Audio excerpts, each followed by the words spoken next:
It was a little past 9 in the evening when I received a call from Roger, one of my longtime patients and, over the years, a quiet friend. 74 years old, retired school principal, a man of habit and structure. But that night, his voice on the phone was restless, worn in a way I hadn't heard before. "Doc, I'm exhausted," he said. "But every time I close my eyes, it's like my brain refuses to shut off. I've tried chamomile, warm milk, even prescription meds. Nothing works. I just want to sleep."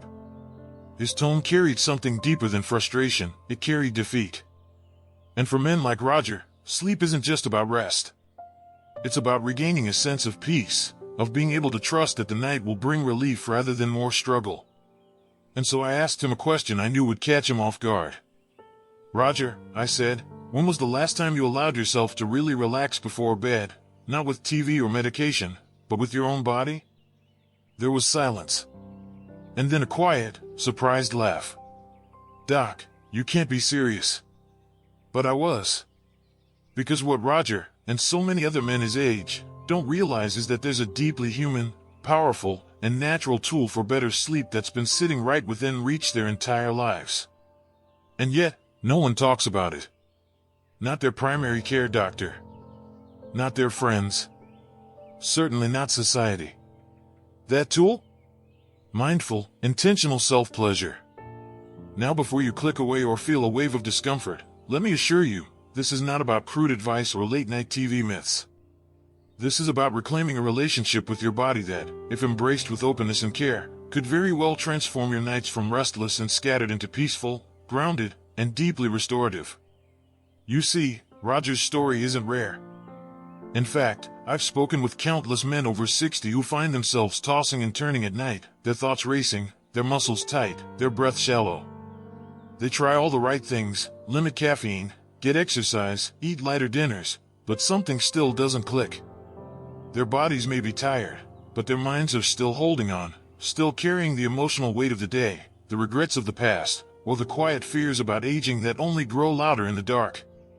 What no one ever told them, what most doctors still shy away from, is that one of the most natural and effective ways to prepare your body for sleep is by giving it the release it needs. Let me explain. When you engage in self-pleasure, especially when it's done slowly and with intention, your body begins to relax. Not just on the surface, but deep within your nervous system. During arousal and climax, your brain releases a flood of neurochemicals, oxytocin, dopamine, endorphins, that signal to your entire body, you are safe. You are calm. You can let go. That's what Roger needed. Not another pill.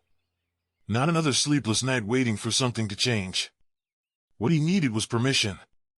Permission to care for himself in the most personal way possible, without shame and without apology. So I encouraged him to try, not just mechanically, but mindfully.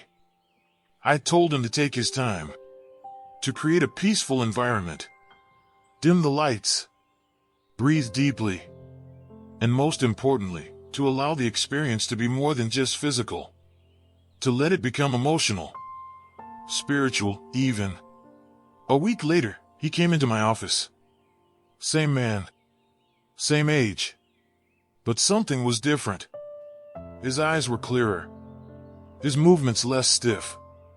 He smiled when he sat down, and before I could speak, he said, "Doc, I slept through the night. 3 nights in a row. I don't even remember the last time that happened." He wasn't amazed because the act was new. He was amazed because the result was so gentle, so effective, and so immediate. And for the first time in years, he felt in control again, not of the world, not of time, but of his own body, his own peace. That's what this video is really about. Not just sleep. Not just pleasure. But power. The power to return to yourself in a way that's simple, natural, and deeply healing. Because what Roger discovered is something every man over 60 deserves to know, that this isn't about escaping your reality. It's about embracing it. Embracing the truth that your body still works, still feels, and still responds when you listen closely enough. And when you honor that truth, when you stop viewing these moments as something shameful and instead see them as self-care, everything starts to change, especially your sleep.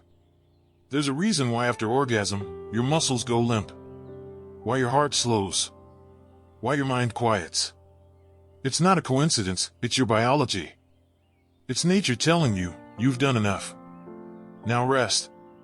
And rest, my friend, is exactly what you deserve. In the next part of this conversation, we're going to go deeper.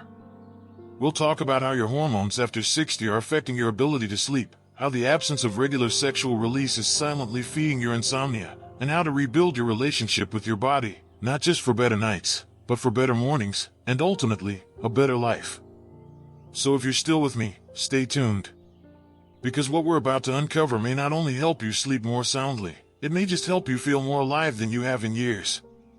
When we left off, we talked about Roger, the man who thought he needed another prescription but ended up finding something much more powerful and much more natural within himself. You see, what changed Roger's life wasn't a bottle of sleeping pills or some new gadget. It was a choice. A decision to come back to his body with curiosity and care, and in doing so, rediscover a part of himself he had quietly packed away with age.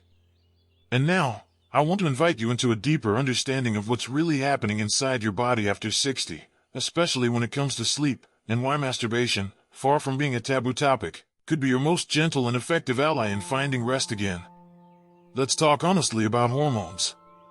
As we age, the natural production of key hormones like testosterone begins to decline. This isn't news.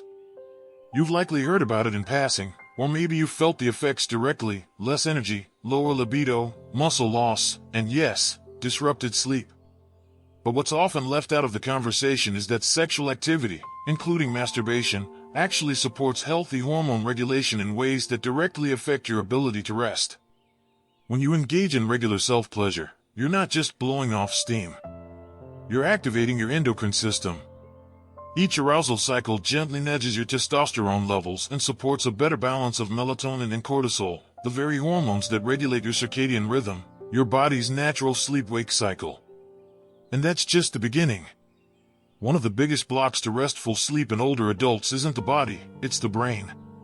The mind becomes cluttered with worry. You begin replaying old conversations, unfinished tasks, health concerns, thoughts about loved ones, fears about the future. And in that flood of thought, the body follows suit: tight shoulders, a racing heart, shallow breath. The result? You lie there, night after night, waiting for rest to come while your system remains on high alert. But in the moments of orgasm, your brain releases oxytocin, nature's own sedative. This hormone tells your nervous system to downshift, to soften, to return to calm.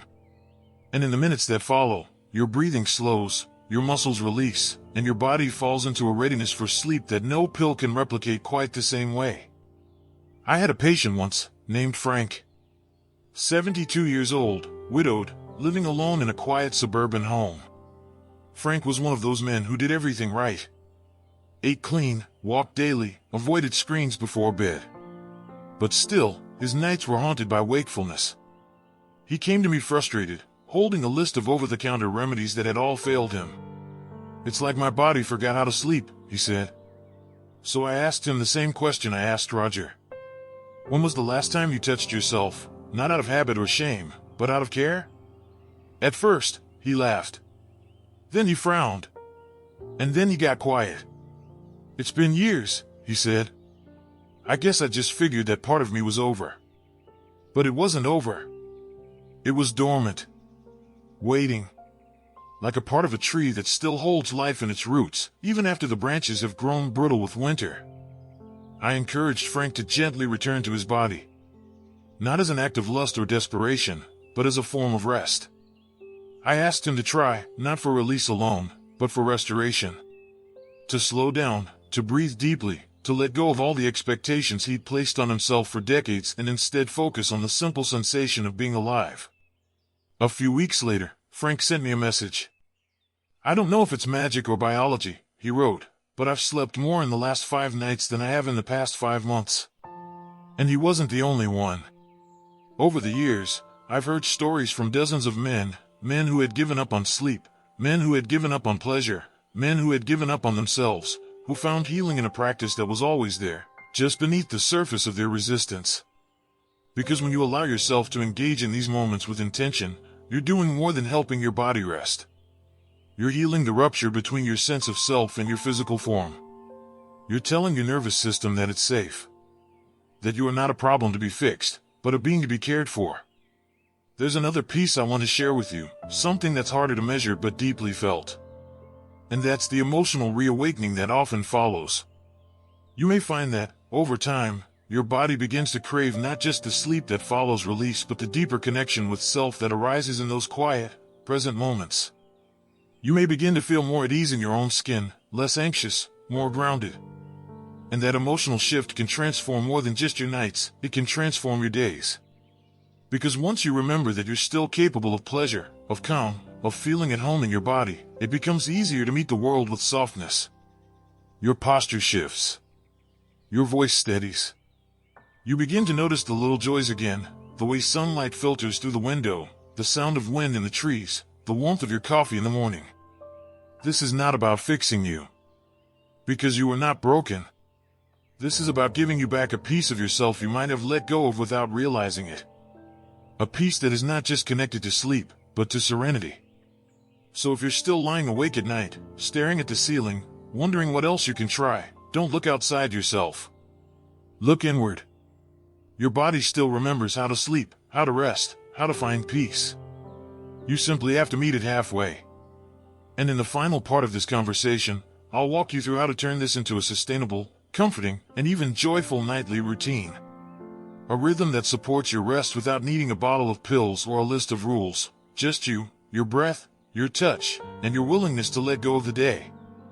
You're closer to real sleep than you think. Stay with me. We'll finish this together. Let's take a breath together. Right here, right now. Close your eyes if it helps. Let your shoulders drop just a little. Allow your jaw to unclench. Feel that moment, just 1 second of calm, and hold on to it. Because what we're talking about now, in this final part of our conversation, is how to make that feeling last. How to turn it into a habit. A ritual. A return to rest that doesn't depend on a prescription, but on the care you're willing to give yourself each evening.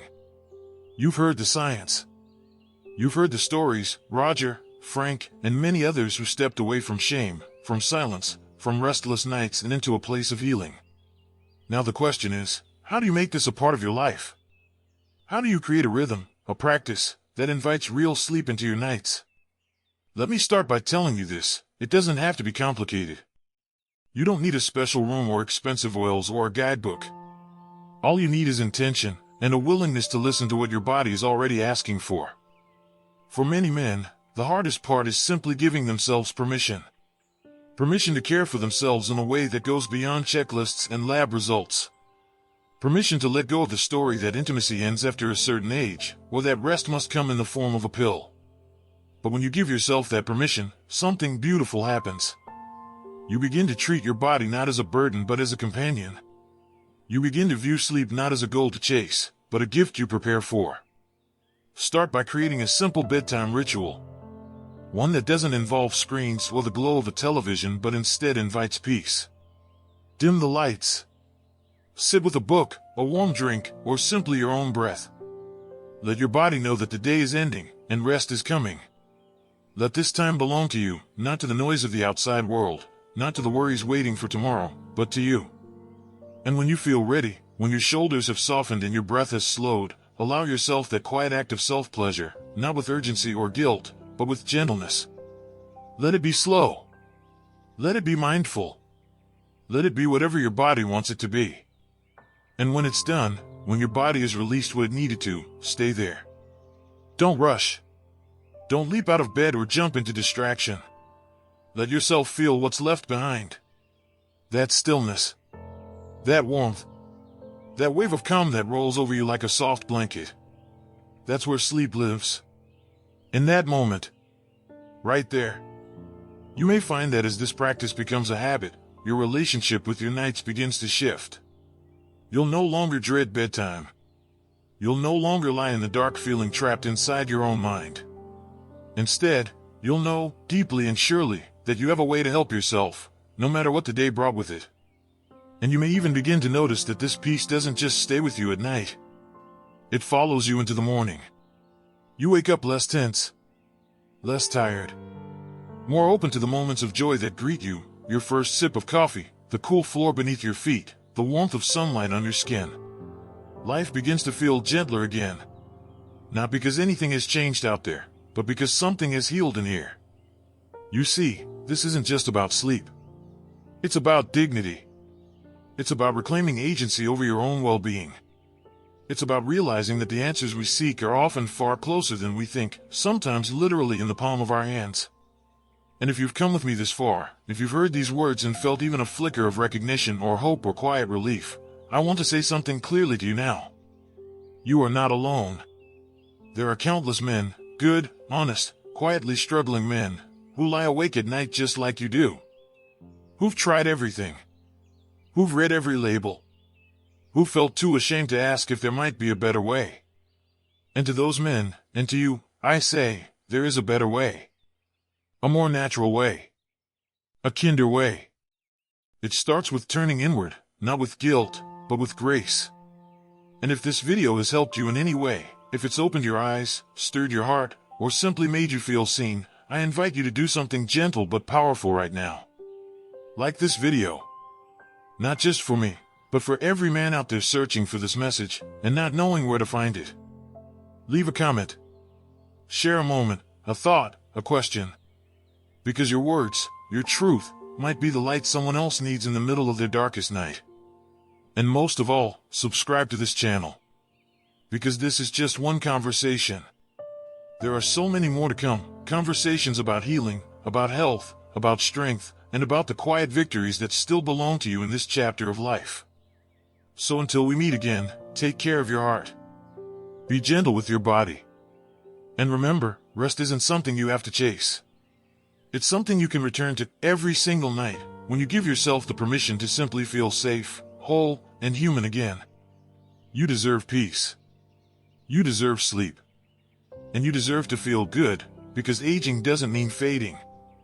It means deepening, becoming, and finding new ways to rest, love, and live.